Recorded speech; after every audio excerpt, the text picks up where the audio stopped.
అందం, అభినయం మూటగట్టుకున్న యాంకర్ శ్రీముఖి గురించి ప్రత్యేక పరిచయాలు అక్కర్లేదు. నిజామాబాద్లో జన్మించిన శ్రీముఖి టెలివిజన్ రంగంలోకి అనుకోకుండా ఎంట్రీ ఇచ్చిన విషయం తెలిసిందే. పలు షోల్లో యాంకరింగ్ చేస్తూ తనకంటూ సపరేట్ ఫ్యాన్ ఫాలోయింగ్ సంపాదించుకుంది. బిగ్ బాస్కి వెళ్ళి వచ్చిన తర్వాత ఈ అమ్మడికి ఇంకా పాపులారిటీ పెరిగింది. ఈ సంవత్సరం శ్రీముఖి 7 అడుగులు వేయడానికి సిద్ధమవుతున్నారని, ఆమె పెళ్లి గురించి జబర్దస్త్ కమెడియన్ ముక్కు అవినాష్ ఆసక్తికర కామెంట్స్ చేశారు. ముక్కు అవినాష్ తాజాగా ఓ ఇంటర్వ్యూలో శ్రీముఖి పెళ్లిపై ఆసక్తికర కామెంట్స్ చేశాడు. ముక్కు అవినాష్, శ్రీముఖి మంచి స్నేహితులు. వీరిద్దరూ కలిసి పలు షోలు కూడా చేస్తున్నారు. దీంతో వీరిద్దరి మధ్య క్లోజ్ ఫ్రెండ్షిప్ బాండింగ్ ఉందని చెప్పాలి. ఈ చనువుతో శ్రీముఖికి తన ఇంట్లో వాళ్ళు పెళ్లి సంబంధాలు చూస్తున్నారని, ఒకవేళ కుదిరితే ఈ ఇయర్లోనే పెళ్లి చేసేయవచ్చు అంటూ ఆసక్తికర కామెంట్స్ చేశారు.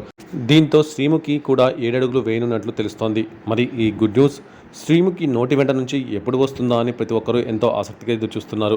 ఇక ఇది ఇలా ఉండగా ఈ ముద్దుగుమ్మకి చిరంజీవి నటిస్తున్న విశ్వంబర మూవీలో ఐటెం సాంగ్ ఆఫర్ వచ్చిందని టాక్ నడుస్తుంది. మరి దీనిపై కూడా క్లారిటీ అయితే రావాల్సి ఉంది.